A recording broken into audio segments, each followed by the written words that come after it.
እንኳን ሲሸጡን ሲስማሙን እናውቃለን አለ ያገሬ ሰው። ጎንደር ላይ ሊመሰረት በሂደት ላይ ስላለው ፓርቲና ሌሎች ሴራዎች ይዘናልና እስከ መጨረሻው አብረው እንዲቆዩ አዲስ ትውልድ ሚዲያን ሰብስክራይብ፣ ላይክ፣ ሼር፣ ኮሜንት በማድረግ ደግሞ እንዲያበረታቱን እንጠይቃለን። ባያሌው መንበር፣ ዝናሽ ታያቸው፣ ምስጋኑ አንዱዓለም በጎንደር ባዲኖች፣ በህወሓት ደህንነቶች፣ በኦህዴድ አስተባባሪነት በአንዳንድ የጎንደር ብሔርተኞች በመመስረት ላይ ያለው በቀድሞ ስሙ የጎንደር ህብረት በአሁኑ ስያሜው የጎንደር ህዝብ አንድነት ፓርቲ ተልዕኮና ሴራው ይህ ነው። የጎንደር ህብረት አቀንቃኝ የጎንደር ብሔርተኞች የህወሓት ወይም የትግራይ ብሔርተኞች፣ የኦነግ ወይም የኦሮሞ ብሔርተኞች አማራን ፈጽመው ይጠላሉ። የጎንደር ብሔርተኞች ከህወሓትና የኦነግ ብሔርተኞች ጋር የሚያመሳስላቸው ነገር አለ። የጎንደር የህወሓት የኦነግ ብሔርተኞች ከአንድ አማራ ጠል ምንጭ የሚመነጩ በአንድ አማራ ጠል አለቃ የሚቀዱ ተመሳሳይ ስነ ልቦናና ተመሳሳይ ዓላማ፣ ተመሳሳይ ግብና ተመሳሳይ አልቃሾች፣ ተመሳሳይ ሙሾ አውራጆች ናቸው። ማስረጃ 1 የህወሓት ብሔርተኞች በአማራ ምሁራን፣ በአማራ ገዢ መደብ፣ በአማራ ስርወ መንግስት ትግራይ አልለማችም ይላሉ። የአማራ ወይም የአጼው ስርዓት የትግራይ ህዝብ እስር ቤት ነበር ወዘተረፈ ብለው ውሸቱን እውነት አስመስለው የትግራይን ህዝብ ከኢትዮጵያ ለመገንጠል ለአረቦች ለመሸጥ አደራጁት። እስር ቤት ነን አስራናለች ካሏት ሀገር ነፃ ለመውጣትና የመገንጠል ጦርነት አደረጉ። ነፃ እናወጣችኋለን ያሉትን ህዝብ በረሃብና በጦርነት ጨርሰው በሂደት ላይ በለስ ሲቀናቸው ሐሳባቸውን ቀይረው አስራናለች ያሏትን ሀገር ነፃ እናወጣለን ብለው ስልጣን ያዙ። በስልጣናቸው ዘመን ለትግራይ ተወላጅ ባለስልጣኖች እንጂ ለትግራይ ህዝብ አልሰሩም። ማስረጃ 2 የኦነግ ብሔርተኞችም የአማራው ስርዓት ቅኝ ገዝቶናል፣ እንዳናድግ እንዳንበለጽግ ያደረገን የአጼው ስርዓት ነው ወዘተ እያሉ አማራን ጎንደሬንን ባዮችን ጨምሮ ስሙን ሲያጠፉ ይውላሉ። መማርን፣ ማረስን፣ ማልበስንና መልበስን ያስተማረውን የከተማ ህይወት ያሳያቸውን ግን አማራ ነው። ጥላቶቻችን የሐሰት ከሳሾቻችን ናቸው።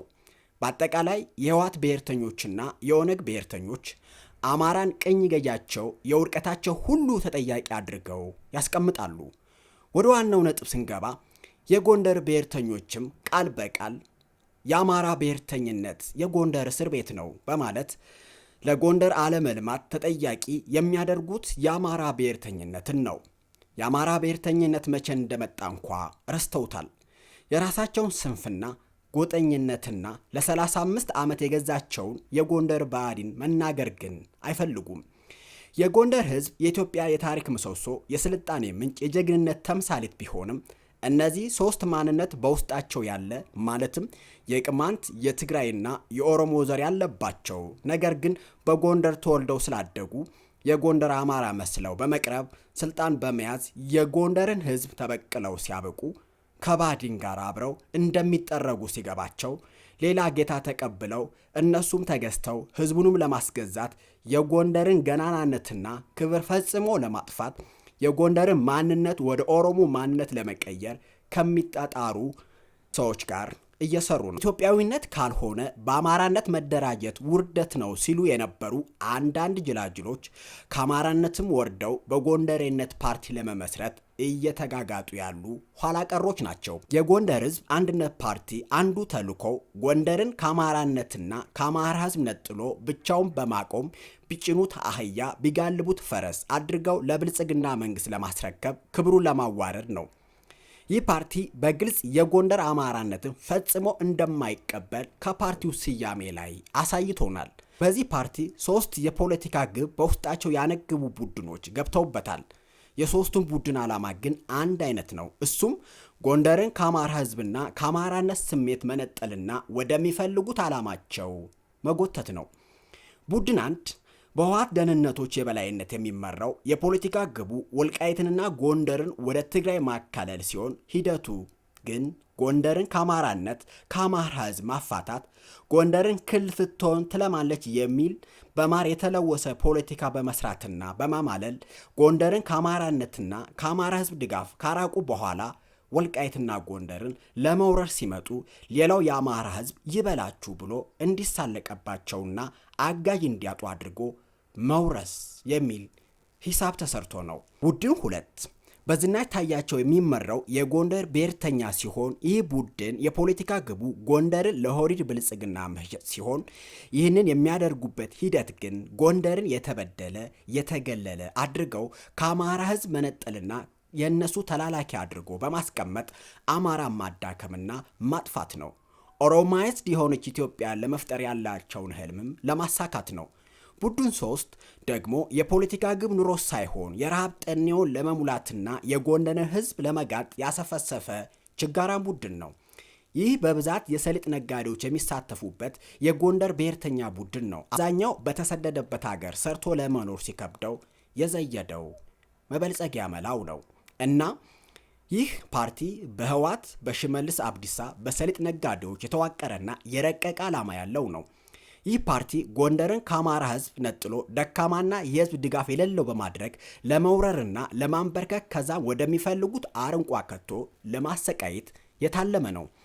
ይህ ሴረኛ ቡድን ከላይ ልማት፣ ብልጽግና፣ ትምህርት፣ ሰላም እያለ ይሰብካል እንጂ ዛሬም ለዚህ ጥልቅ ድህነታቸው የዳረጋቸውን አገኘው ተሻገር፣ ተመስገን ጥሩነህ በአጠቃላይ ለ35 ዓመት ጎንደርን ያስተዳደሩ የህወሓትና የኦነግ ተላላኪ የብአዴን መስራች የብልጽግና ሎሌ ጎንደሬን ባይ ባንዳዎችን ግን መናገር አይፈልጉም። ምክንያቱም ጥያቄያቸው ልማት ሳይሆን አማራ ማጥፋትና ጎንደርን በስልት መበቀል ከዛም ደግሞ ለብልጽግና ከቁሞ ቀሩ ዲያስፖራ ዶላር መቀፈል ነው። ምናልባት ኢትዮጵያ ከተበታተነች ጎንደርን ከወልቃይት ጋር ጨምሮ ለህወሓት መስጠት ነው። ትናንት ጎንደር ህብረት ብለው የጎንደርን ህዝብ ሲዘርፉ የነበሩ ዛሬ አሜሪካና እስራኤል የገቡ በቅጡ የጎንደር ጎጠኛም ሳይሆኑ ጎንደርን አምርረው የሚጠሉ ነገር ግን ጎንደር ቅርጥፍ አድርገው የበሉ ያዞምባ የሚያነቡ ሰዎች ናቸው። ጎንደር ህብረት ብለው ብዙ አማራ ዲያስፖራዎችን አለቡ፣ የሰሊጥ ነጋዴዎችን ተቀባበሉ። ግን ጠብ የሚል ልማትና አንድነት ሳያመጡ የዲያስፖራውን ኪስ አድርቀው በዛው ጠፉ። ለጎንደር ግን የሰሩት ደሳሳ ጎጆ እንኳ የለም። በነገራችን ላይ ትናንት ወሎ ህብረት ዛሬ አግማስና ወሎ ክልል ባዮችን ቢሆኑ ዓላማቸው አማራንና አማራነትን ከምድረገጥ ማጥፋት ስሙን እንዳይነሳ ማድረግ ሲሆን ጎን ለጎን ህዝቡን እየዘረፉ መበልጸግ ነው። የወሎ ህብረትና የጎንደር ህብረት ዓላማ የሚቀዳው ከጸረ ኢትዮጵያና ከጸረ አማራ ትርክት ነው። ሁለቱም ህብረቶች አማራንና ኢትዮጵያን አምርረው ይጠላሉ። በተለይ አማራ የሚባል ቃል እንኳ መስማትና መናገር አይፈልጉም። እነዚህ ሰዎች የሚያስብ ህሊና፣ የሚያይ አይን፣ የሚያዳምጥ ጆሮ፣ የሚናገር አፍ፣ የሚጽፍ እጅ ቢኖራቸው ኑሮ የሚያስቡት የአማራን አጠቃላይ በደል፣ የሚያዩት የአማራን መፈናቀልና መገደል፣ የሚያዳምጡት አታፈናቅሉን፣ አትግደሉን፣ አታግቱን፣ እንልማ የሚለውን የአማራ ህዝብ ሮሮ፣ ባፋቸው የሚናገሩትም የአማራን ህዝብ አጠቃላይ ስቃይ፣ የሚጽፉትም ስለ አማራ ህዝብ ሰቆቃ ነበር። ምን ዋጋ አለው? አምስቱም የስሜት ህዋሳቸውንና አእምሯቸውን አጥተው የቀራቸው አንድ በአማራ ህዝብ እንባና ስቃይ ነግዶ የማይጠግበውና የማይጠረቀው ቦርጭ እንኳ የማያወጣው ሆዳቸውን ማገልገል ነው። የጎንደር ብሔርተኞችና የጎንደር ህብረት 10 የማይሞሉ ሰዎችን የያዘ ሲሆን ጎንደርን ከአማራነት ነጥለው አያበቁም። ሰሜን ጎንደርና ደቡብ ጎንደር ብለው የሚከፋፍሉ ጉሮች ብቻ ሳይሆኑ እርግማኖች ናቸው። የእነዚህ ሰዎች አስከፊ ሴራ በዚህ አያበቃም። ጎንደርን ከአማራና ከኢትዮጵያ ህዝብ ከነጠሉ በኋላ የጎንደር መሬትን በወልቃይት በኩል ለትግሬ፣ በመተማ በኩል ለሱዳንና ለግብፅ በቅርጫ ማከፋፈል ነው። ለዛ ነው እነዚህ 10 የማይሞሉ ባለ 3 ማንነት የጎንደር ተወላጅ የጎንደር ብሔርተኛ ባዮች ሱዳን በወረራ ስለያዘችው የጎንደር መሬት አይናገሩም። ከአማራ ይልቅ ሱዳን ይቀርባቸዋልና ልክ እንደ ደብረ ጽዮን ማለት ነው። እነዚህ ሰዎች ግብ ጎንደርን ለብልጽግና መስጠት፣ ጎንደርን የኦሮሞ ማንነትን መጫንም ነው። የእነሱ ጥረት የህዝቡ ሁለንተናዊ ትግል ከፋፍሎ በስልት ለብልጽግና ስጦታ ማቅረብ ነው። የጎንደር ህዝብ አንድነት ፓርቲ አማራን እርስ በርሱ በመነጣጠል ኢትዮጵያን ለዘላለም የመግዛት የሆዳውያን አደገኛ ፕሮጀክት ነው። የጎንደር ብሔርተኞችና የሰሊጥ ብሔርተኞች በአማራ ላይ ስላለው ስቃይ እንኳ ትንፍሽ አይሉም። አንድም ቀን ስለ አማራ አይናገሩም። በህወሓት ዘመን ያበዱ ናቸው። ከህወሓት በላይ የአማራ ስቃይ የሚያስደስታቸው ጸረ አማራ ናቸው። ፓድ መፍረስ አፋብን መመስረት ያስደነገጣቸው የብልጽግና ቡድን አዲስ ፓርቲ መሰረቱ። ይህ አዲስ ፓርቲ 1 ኢንች እንዲራመድ መፈቀድ የለም። ጎንደር ብሔርተኞች አማራ የሚል ጎንደሬን ነፍሳቸው ትጠየፋለች። ሰሞኑን የጎንደር ፋኖች በአፋብን መካተታቸው እንዴት እንዳሳበዳቸውና ሲያደንቋቸው የነበሩ የካሳ ልጆችን ዛሬ በከሃዲነት በባንዳነት ሲረግሟቸው ይውላሉ። ይህንን ፓርቲ ያቋቋሙ ሰዎች ፋኖን በጸረ ሰላም፣ በጸረ ትምህርት፣ ከህወሓት ጋር የሚሰራ ዘራፊ፣ ጨፍጫፊ፣ ጸረ ጎንደር በማለት በግልጽ በጅምር ላይ ባለው ማኒፌስቶ ላይ አስቀምጠውታል። ያ ማለት የህወሓትና የብልጽግና የእጅ ስራ ነው ማለት ነው። እነ ሽመልስ አብዲሳ የጎንደር ህዝብ አንድነት ፓርቲ ብለው አያቆሙም። የጎጃም ህዝብ አንድነት ፓርቲ፣ የሸዋ ህዝብ አንድነት ፓርቲ፣ የወሎ ህዝብ አንድነት ፓርቲ የሚል ገና ይቀፈቅፋሉ። ዋና ዓላማውም አማራውን እርስ በእርሱ ማጠላለፍና ማናቆር፣ ማዳከም ነው። መፍትሄው እነዚህ ሰዎች በግልጽ ከታወቁ ከመከላከያ በላይ ከብልጽግና ፓርቲ በላይ የአማራ ህዝብ ጥላቶች ናቸውና ያለ መሽኮርመም እርምጃ ያስፈልጋቸዋል እንላለን።